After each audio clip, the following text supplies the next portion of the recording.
நம்ம ஒரு ரூமை 10 நாள் நம்ம ஜன்னல் கதவெல்லாம் அடைச்சிட்டு நம்ம திரும்ப ஒரு 10 நாள் கழித்து நம்ம வந்து அந்த ரூமை ஓப்பன் பண்ணி பார்த்தோன்னா ஒரு விதமான கெட்ட ஸ்மெல் அந்த ரூம்லேருந்து வரும். ஏன் அப்படின்னா காற்றோட்டம் இல்லாத காரணத்தினால. இன்றைக்கி நிறைய பேரோட லைஃப்பில் பார்த்தீங்கன்னா பணம் இருக்குது, பலம் இருக்குது, ஒருத்தனை போகிறதுக்கும் வானா வர்றதுக்குமான அதிகாரங்கள் இருக்குது, எல்லாமே இருந்தும் ஏண்டா வாழ்கிறோன்ற ஒரு வாழ்க்கை. நல்லா சாப்பிட்றேன், நல்லா தூங்குறேன், என் life day to day life, என்னோட ரொட்டீன் லைஃப் நல்லா போயிட்டுருக்கு. ஆனாலும் என்னோட உள்ளான மனுஷனுக்குள்ள, உள்ளான ஒரு ஆத்மாவுக்குள்ள ஏன் வாழ்கிறோம், எதுக்கு என் வாழ்க்கை என்ன பிரயோஜனம்ன்ற ஒரு கலக்கம் இருக்குது அப்படின்னு நீங்கள் யோசிச்சிங்கன்னா உங்களுக்கு காற்றோட்டம் தேவை, வென்டிலேஷன் நிச்சயமாக தேவை. உயிருக்கு போராடுகிற ஒரு மனுஷனுக்கு லாஸ்ட்டாக கொடுக்கக்கூடிய லைஃப் சேவிங் மிஷின் அப்படின்னு சொல்லக்கூடிய வென்டிலேட்டர், அதை கொடுத்தா அவனோட உயிர் காப்பாற்றப்படும் அப்படின்னு சொல்லுவாங்க.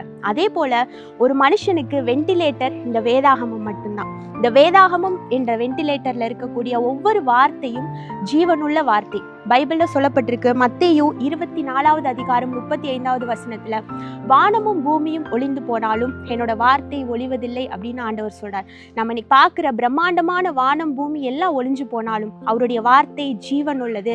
ஒரு மனிதனுக்கு அது ஜீவனை கொடுக்கக்கூடியது. உங்களோட வாழ்க்கை நறுமணம் வீசணும். பேட் ஸ்மெல் இருந்தால் எப்போவுமே யாரும் பக்கத்தில் வரமாட்டாங்க. என்னோட வாழ்க்கை நறுமணம் வீசணும் அப்படின்னா நிச்சயமாக இந்த வார்த்தை என்கிற வென்டிலேஷன் உங்களுக்குள்ளே போகணும். இதை கடைபிடித்து வாழுங்க, நறுமணம் வீசக்கூடியவர்களாக மாறுங்க. God bless you.